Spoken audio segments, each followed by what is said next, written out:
August 15, 1945, 1,147 hours. Yokohama Harbor, Japan. The war had ended 6 days earlier, but Private First Class Robert Hartley of the 11th Airborne Division carried in his duffel bag something more powerful than any weapon he had wielded during 3 years of combat.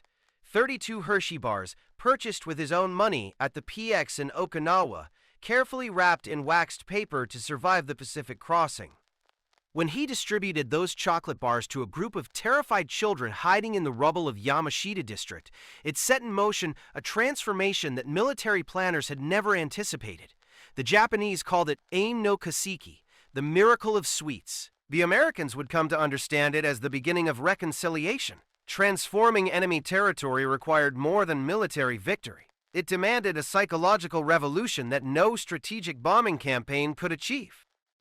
What unfolded in the autumn of 1945 was not merely an occupation, but an unexpected collision of cultures where simple acts of kindness accomplished what months of propaganda had failed to deliver. In August 1945, the Japanese civilian population existed in a state of absolute terror. Ministry of War broadcasts throughout July and early August had prepared citizens for American invasion, issuing explicit warnings documented in captured propaganda. Translation services operated by the Civil Intelligence Section reported that official government broadcasts told civilians American soldiers would murder men, assault women, and enslave children. In Tokyo's Shinjuku ward, municipal records indicate that 847 families relocated to mountain villages specifically to avoid American forces. In Osaka, police reports documented 1,200 women who had shaved their heads and dressed as men to avoid detection. Psychological preparation for occupation had created a population convinced that death was preferable to American rule. Lieutenant Colonel Theodore Wainwright, serving with the 8th Army Civil Affairs Division, documented the initial occupation encounters in reports filed with General Douglas MacArthur's headquarters. His observations from August 28 through September 15, 1945, provide detailed accounts of civilian-military interactions during the crucial first weeks. A report from September 3rd noted that in Kanagawa Prefecture, entire villages had been abandoned before American forces arrived. Personal belongings, food supplies, and household goods remained untouched. Families had fled with only what they could carry, expecting total destruction of their communities. Standing orders from Supreme Commander Allied Powers headquarters were explicit and had been distributed to all occupation units on August 20, 1945. General Order No. 12 outlined fraternization policies, conduct toward civilians, and prohibited actions. Section 4 addressed the treatment of children with unusual specificity for a military directive. The order authorized personnel to provide food items to Japanese children from personal rations, prohibited threatening gestures or aggressive actions toward children, and required that all interactions with civilians be conducted with dignity and respect. This provision represented a dramatic departure from standard occupation doctrine as practiced in Germany. The reasoning behind these orders emerged from studies conducted by the Office of War Information throughout 1944 and early 1945. Psychological warfare analysts concluded that Japanese civilian cooperation would be essential for an effective occupation. Military government specialists calculated that hostile civilian populations would require massive garrison forces, while cooperative populations would enable rapid demobilization. However, the architects of occupation policy had not anticipated the weapon that would prove most effective in transforming Japanese attitudes. It wasn't policy directives or propaganda broadcasts. It was something far simpler, carried in the pockets of American soldiers: the duration chocolate bar. Developed by the Hershey Chocolate Company under contract to the U.S. Army Quartermaster Corps and issued as part of standard field rations since 1943, it would become an unexpected instrument of reconciliation.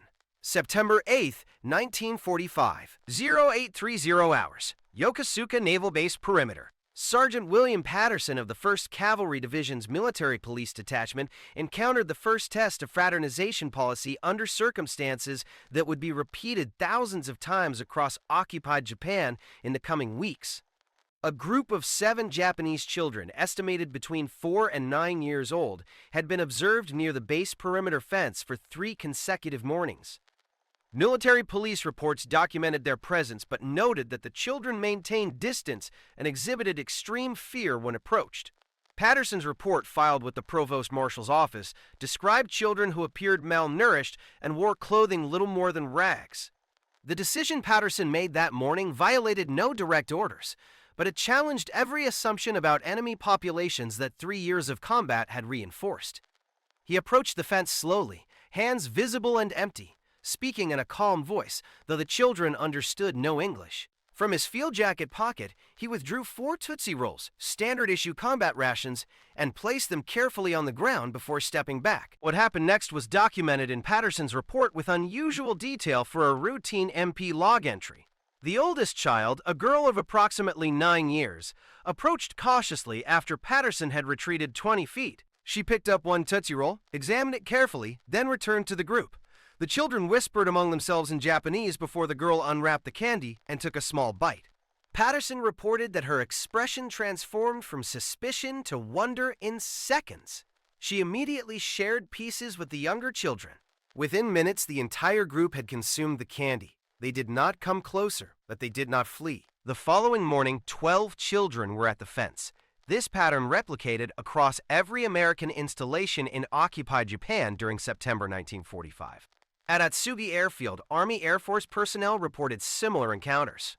At Camp Drake and Saitama, infantry units documented identical scenarios. The Civil Affairs Division began compiling reports that revealed an unexpected phenomenon. Captain Donald Fitzgerald, serving with the 27th Infantry Division Civil Affairs Section, submitted a detailed analysis on September 22, 1945, attempting to quantify what was occurring. Based on interviews with military police units, quartermaster supply personnel, and line infantry companies, Fitzgerald estimated that American soldiers were distributing between 50,000 and 75,000 pieces of candy daily to Japanese children across the Tokyo-Yokohama area alone.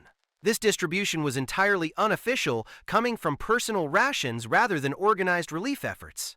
Soldiers were spending their own money at post exchanges to purchase additional candy specifically for Japanese children. The Quartermaster Corps reported that candy sales at military exchanges had increased 340% above projected consumption levels during the first month of occupation. The Japanese response evolved rapidly, according to Civil Intelligence Section monitoring of civilian attitudes. Reports from Japanese police officials cooperating with occupation authorities indicated that civilian fear was decreasing faster than psychological warfare specialists had predicted. The reason cited most frequently in translated civilian interviews was the unexpected kindness of American soldiers, particularly toward children. September 15, 1945, 14:30 hours, Sugimo District, Tokyo. Private First Class James Donnelly of the 11th Airborne Division's 188th Parachute Infantry Regiment made a discovery that would fundamentally alter his understanding of the occupation mission. While patrolling residential areas designated for damage assessment, his squad encountered an unexpected manifestation of human suffering. 32 children had gathered in what remained of a neighborhood school courtyard. The building itself had been reduced to rubble by incendiary bombing raids in March 1945, but the concrete courtyard remained intact. Remarkably, the children had organized themselves in orderly rows, despite no adult supervision being visible. Donnelly's patrol report, filed with battalion headquarters that evening, described children ranging in age from approximately 5 to 13. Their clothing showed careful maintenance despite severe wear, and several had no shoes. All exhibited signs of malnutrition, according to medical personnel who later reviewed the report. The squad interpreter, Sergeant Roy Yamamoto, a Nisei soldier from California's 442nd Regimental Combat Team, temporarily assigned to occupation duty, approached the children and conducted conversations that revealed the situation's complexity. These were war orphans. Their parents had been killed in the firebombing campaigns, or died from subsequent starvation and disease. The children had organized themselves into a mutual survival group, sharing whatever food they could scavenge.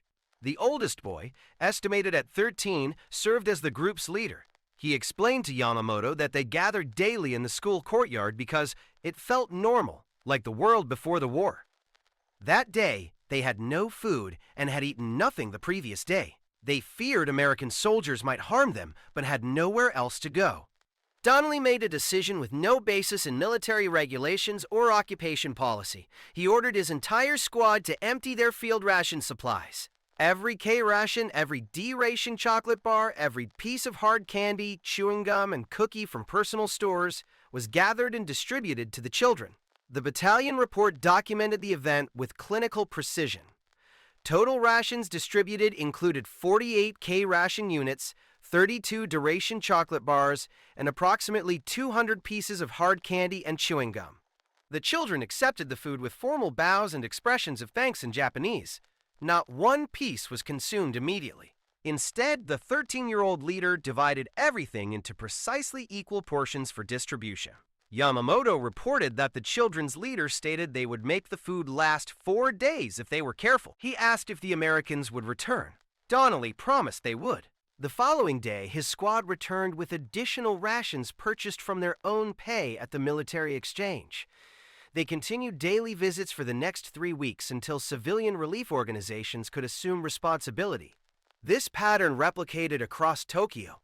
According to Civil Affairs Division compilation reports, by late September 1945, unofficial soldier-initiated feeding programs were operating at 147 documented locations across the Tokyo metropolitan area. The Supreme Commander Allied Powers headquarters faced an unexpected challenge. Soldiers were spending personal funds to feed former enemy civilians, creating ad hoc relief operations that existed outside official channels. October 3, 1945, 0945 hours, Shibuya Ward, Tokyo. The phenomenon that military analysts were now calling candy diplomacy had evolved beyond individual soldier initiatives into something that challenged conventional occupation doctrine. Major General William Chase, commanding the 1st Cavalry Division, requested guidance from Supreme Commander Allied Powers Headquarters on a situation that had no precedent in military government operations. Intelligence reports compiled by the Civil Intelligence Section revealed that Japanese civilian attitudes toward American forces were transforming at rates that contradicted every psychological warfare prediction model. Standard occupation theory, based on experiences in Germany and Italy, projected that hostile populations required 12 to 18 months before accepting occupying forces as anything other than oppressors. In Japan, that timeline had collapsed to weeks. The primary catalyst, according to systematic civilian interviews conducted by Japanese police officials cooperating with occupation authorities, was the unexpected kindness American soldiers showed toward children.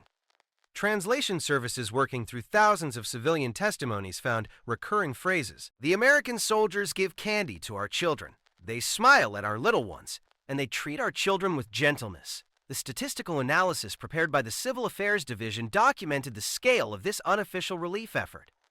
By early October 1945, estimated daily candy distribution to Japanese children across all occupied territories exceeded 200,000 pieces. This figure included only documented distributions observed by military police and civil affairs personnel. Actual numbers were certainly higher. Quartermaster Corps supply reports revealed that military post exchanges were ordering candy at levels 400% above authorized consumption rates. The Hershey Chocolate Company received emergency military contracts to increase production specifically for Pacific Theater distribution. The Wrigley Company reported similar requests for chewing gum supplies. Private Eugene Hammond of the 27th Infantry Division kept a detailed personal journal that provides insight into soldier motivations. His entry from October 7, 1945, explained his reasoning with remarkable clarity. We spent 3 years learning to hate the Japanese. We were told they were subhuman monsters who deserved extermination. Then we got here and found hungry kids who look at us like we're going to kill them. Every chocolate bar I give out feels like I'm proving the propaganda wrong. These are just people. The kids are just kids. This sentiment appeared repeatedly in letters home that passed through military censorship review. The Morale Services Division, which monitored soldier correspondence for security violations and attitude assessment, reported an unexpected pattern. Letters describing interactions with Japanese children appeared in approximately 43% of all surveyed correspondence from occupation forces during September and October 1945. The Japanese government's response was carefully documented in captured cabinet meeting minutes translated by Allied intelligence services. Prime Minister Naruhiko Higashikuni's administration recognized that American treatment of Japanese children was undermining years of militarist propaganda more effectively than any occupation directive could achieve. Interior Ministry reports from October 1945 noted that civilian resistance to occupation had essentially collapsed in areas where American soldiers regularly interacted with children. In contrast, areas with minimal soldier-civilian contact maintained higher levels of fear and hostility. The correlation was unmistakable. General Douglas MacArthur's headquarters issued revised guidance on October 12, 1945. General Order No. 27 officially recognized and endorsed soldier-initiated charitable activities toward Japanese civilians, particularly children. The order authorized use of post-exchange facilities to purchase items for distribution and permitted organized unit-level relief efforts within specified guidelines. October 18, 1945, 13:15 hours. Ueno District, Tokyo. Corporal Daniel Kowalski of the 11th Airborne Division Service Company encountered a situation that would test the boundaries of official policy and personal conscience. While conducting routine supply transport through residential areas, his convoy stopped at an improvised civilian marketplace that had emerged in the ruins of what had been a commercial district. Approximately 200 Japanese civilians had gathered to trade whatever possessions remained for food. Kowalski's transport manifest indicated his trucks carried supplies destined for military warehouses, including 40 cases of duration chocolate bars and 30 cases of hard candy intended for troop consumption. The scene that confronted Kowalski was documented in his incident report filed with the Provost Marshal that evening. Elderly Japanese civilians were trading family heirlooms, kimonos, and precious photographs for handfuls of rice. Children watched with hollow eyes as parents negotiated for food that would last perhaps 2 days. The desperation was systematic and overwhelming.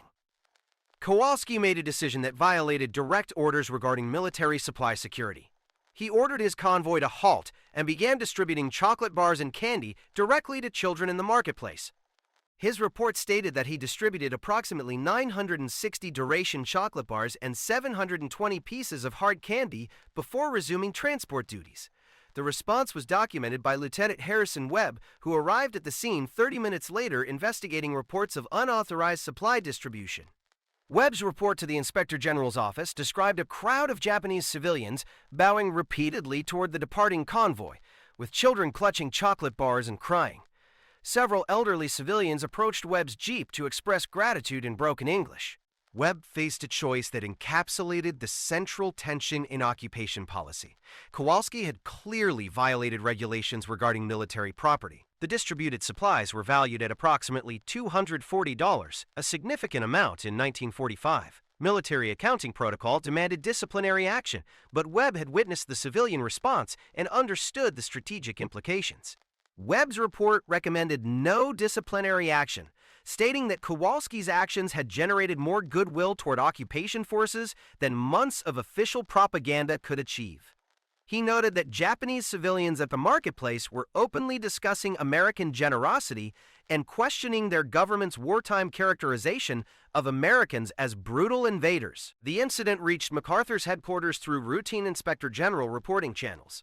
The response drafted by Brigadier General Courtney Whitney, chief of the government section, established a precedent that would influence occupation policy for years. Whitney's memorandum, dated October 25, 1945, stated that while unauthorized distribution of military supplies could not be officially condoned, commanders were authorized to exercise discretion in cases where soldier actions clearly advanced occupation objectives. Kowalski received no punishment.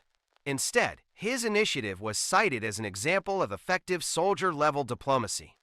The Ueno Marketplace incident was replicated across occupied Japan throughout late October and November 1945. The Civil Affairs Division documented 47 similar cases where soldiers distributed rations to civilian populations without authorization.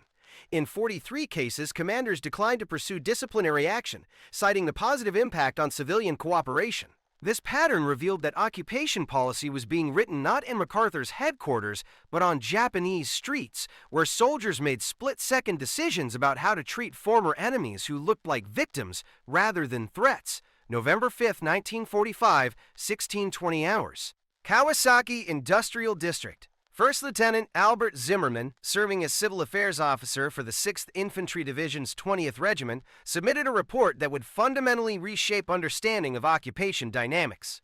His analysis, based on 8 weeks of systematic observation and civilian interviews, documented what he termed the chocolate phenomenon with scientific precision. Zimmerman had been a sociology professor at the University of Wisconsin before military service. He approached occupation analysis with academic rigor, conducting structured interviews with 234 Japanese civilians across multiple demographic categories. His findings challenged every assumption about occupied populations that military government training had established. The central discovery: Japanese civilians who had received candy or witnessed American soldiers giving candy to children showed measurably different attitudes toward occupation forces compared to those who had not. Zimmerman quantified the difference using a cooperation index he developed, measuring willingness to provide information, compliance with occupation directives, and expressed attitudes toward American personnel. Civilians with direct candy-related contact scored 8.7 on a 10-point cooperation scale, while those without such contact averaged 4.2. The statistical significance was overwhelming. A simple act of giving a child a chocolate bar was producing measurable changes in civilian behavior that sophisticated propaganda campaigns had failed to achieve. Zimmerman's report included detailed case studies. In one Kawasaki neighborhood, an American medical unit had distributed candy to children while conducting public health inspections.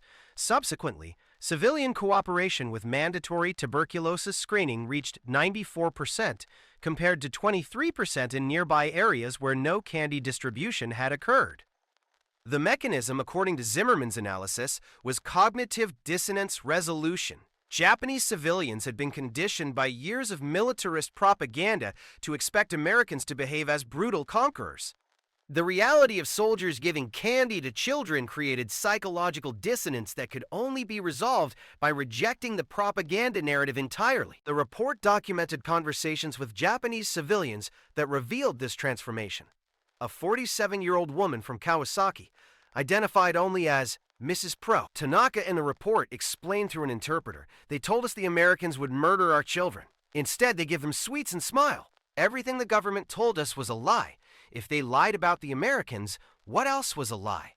This realization was spreading through Japanese society with remarkable speed. The Home Ministry's own internal reports, captured by Allied intelligence services, documented the propaganda collapse with alarm. A November 3rd report from the Interior Ministry noted that civilian faith in government information had suffered catastrophic deterioration, directly attributable to the contrast between predicted American behavior and observed American behavior. Zimmerman's report concluded with a recommendation that would significantly influence occupation policy. He proposed that organized candy distribution programs be formally established as civil affairs operations with dedicated supply chains and trained personnel. The cost would be minimal compared to broader military government operations, while the return in civilian cooperation would be substantial. MacArthur's headquarters received Zimmerman's report on November 12, 1945. Within 2 weeks, the Civil Affairs Division had drafted implementation guidelines for systematic candy distribution programs across all occupied territories.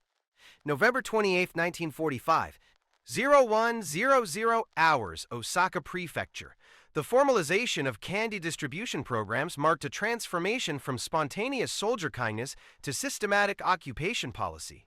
Captain Richard Holloway, appointed as coordinator for the newly established Civilian Morale Enhancement Program under the Civil Affairs Division, began implementing what military historians would later recognize as one of the most successful psychological operations in modern warfare. The program structure outlined in Civil Affairs Directive No. 43, dated November 20, 1945, established systematic candy distribution as an official occupation activity. Each infantry division received monthly allocations specifically designated for civilian distribution, separate from troop rations.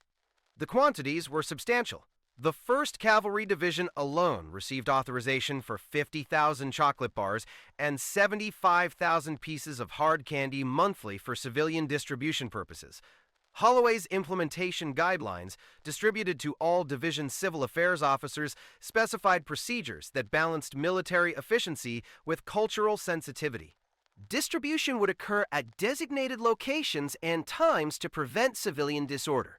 Soldiers would be trained in basic Japanese courtesy phrases. Children would receive priority, but elderly civilians would not be excluded. All distributions would be conducted with dignity and respect. The program expanded beyond simple candy distribution into organized recreational activities. At Osaka's Tennoji district, Lieutenant Jennifer Morrison of the Army Nurse Corps established what she termed friendship circles, where American medical personnel and Japanese children gathered weekly. Morrison's after-action reports documented sessions in which nurses distributed candy, provided basic medical screening, and taught simple English phrases while learning Japanese in return. The response was documented in Civil Intelligence Section reports with measurable precision. In areas with active candy distribution programs, civilian cooperation with occupation directives averaged 89%. Crime rates in these areas were 67% lower than in locations without organized programs. Reports of civilian hostility toward American personnel essentially disappeared. Japanese educators began approaching American civil affairs officers with requests that revealed the program's expanding influence. School principals in Osaka, Kyoto, and Kobe requested permission to invite American soldiers to visit classrooms. These requests, carefully documented in Civil Affairs Division files, explained that children wanted to meet the kind soldiers who shared their sweets. These visits created powerful propaganda effects that far exceeded their modest cost. Private Thomas Richardson of the 25th Infantry Division described a school visit in his November 30th letter home, which passed through military censorship review. He wrote of Japanese children who had been taught to fear Americans, now laughing and playing games while sharing chocolate bars. "They're just kids," Richardson wrote. "They want the same things kids everywhere want. They want to feel safe, have enough to eat, and play games." The war makes no sense when you see their faces. The Japanese press, operating under occupation censorship but with surprising editorial freedom, began publishing stories about American soldier kindness. The Asahi Shimbun, Japan's largest newspaper, ran a series of articles in late November 1945 documenting candy distributions across Tokyo. The headline from November 27th read, "American soldiers bring sweetness to bitter days." The article described soldiers spending their own money to purchase candy for Japanese orphans. These stories circulated throughout occupied Japan, creating a narrative counter to years of militarist propaganda. The government section's media monitoring unit documented that positive stories about American soldiers appeared in Japanese newspapers with increasing frequency throughout November and December 1945. By month's end, such stories averaged 4 to 5 articles daily across major publications. The strategic implications were analyzed in a comprehensive assessment prepared by Brigadier General Kenneth Kramer, Deputy Chief of the Civil Affairs Division.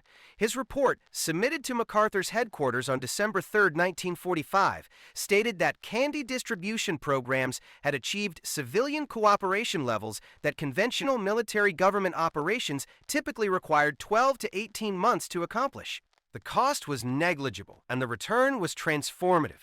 December 15, 1945, 20 hours.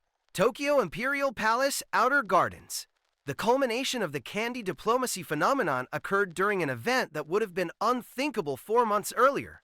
General Douglas MacArthur authorized a Christmas celebration for Japanese orphans to be held at Hibiya Park, adjacent to the Imperial Palace grounds.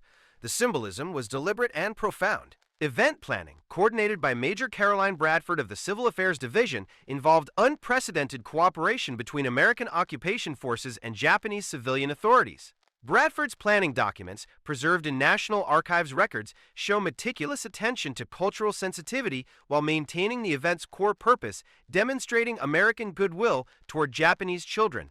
American units across the Tokyo area contributed resources. The 1st Cavalry Division provided transportation. The 11th Airborne Division supplied tents and equipment.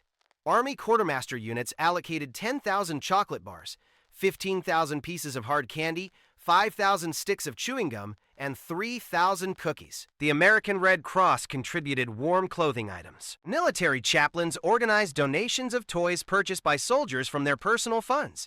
The Japanese response revealed how dramatically civilian attitudes had transformed. Tokyo municipal authorities actively assisted with event organization. Japanese police directed traffic and maintained order. Local newspapers published announcements encouraging orphanages to bring children to the celebration. The cooperation was voluntary and enthusiastic. December 24th, 1945, 1,000 hours. Approximately 4,200 Japanese children gathered in Hibiya Park under clear winter skies. Military police reports documented the event with precision. Children arrived in organized groups from 73 orphanages and children's shelters across the Tokyo metropolitan area. Ages ranged from 3 to 14 years. Many wore shoes for the first time in months, donated by American personnel. The event proceeded with remarkable order. American soldiers, many who had fought Japanese forces months earlier, distributed candy and gifts to children who had been taught to fear them. Army photographers captured images that would be distributed worldwide.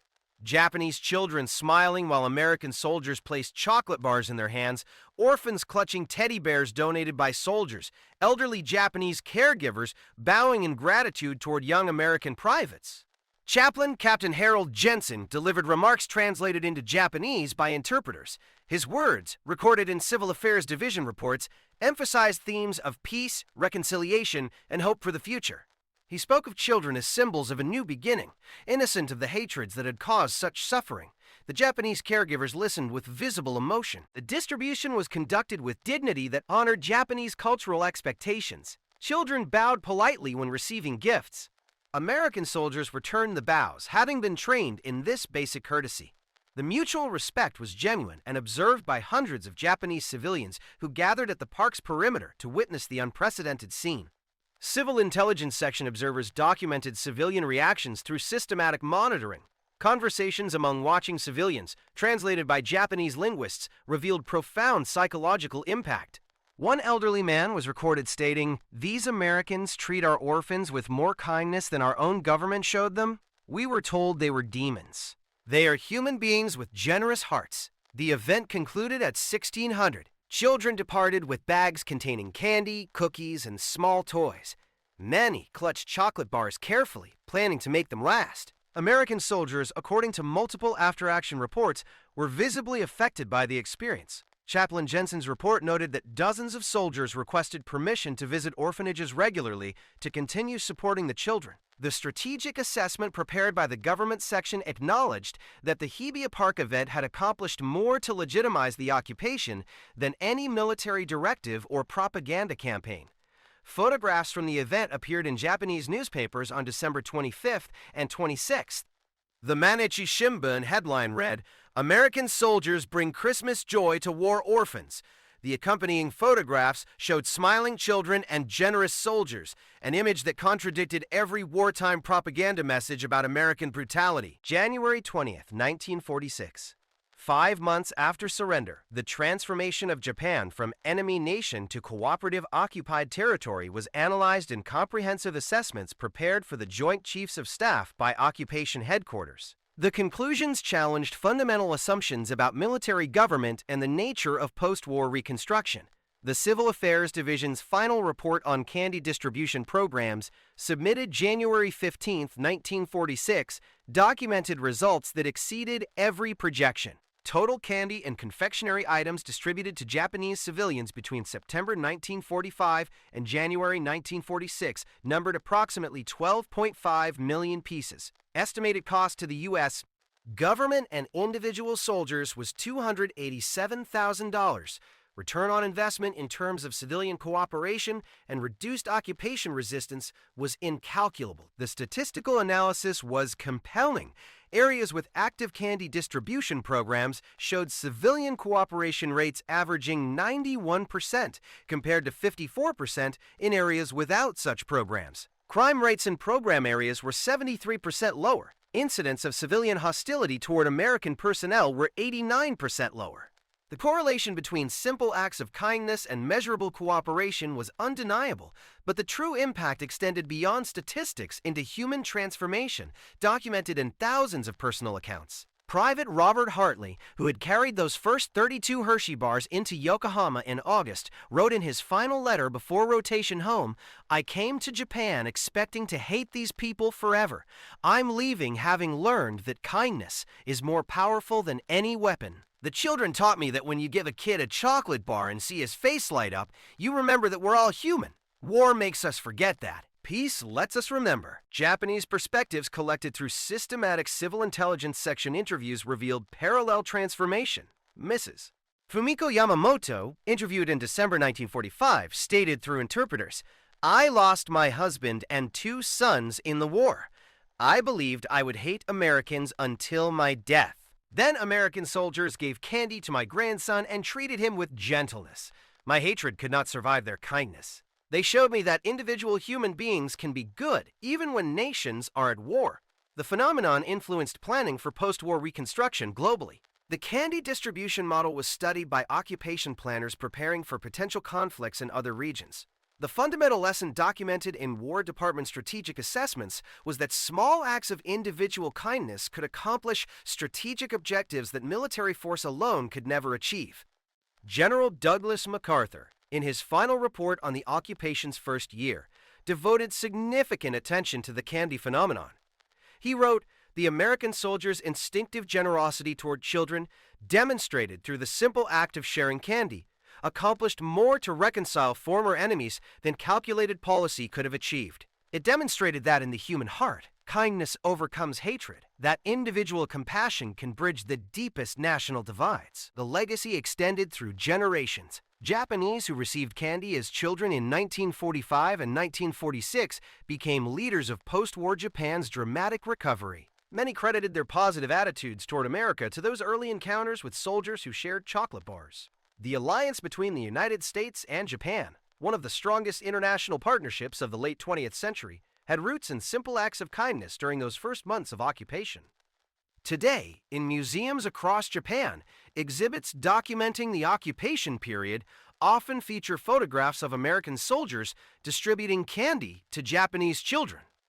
These images represent a truth that transcends military history.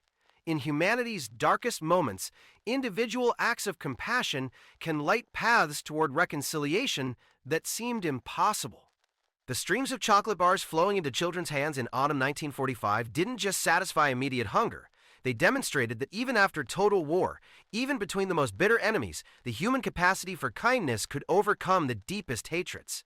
They proved that the best weapon for building peace is not the sword, but the open hand offering sweetness to a child.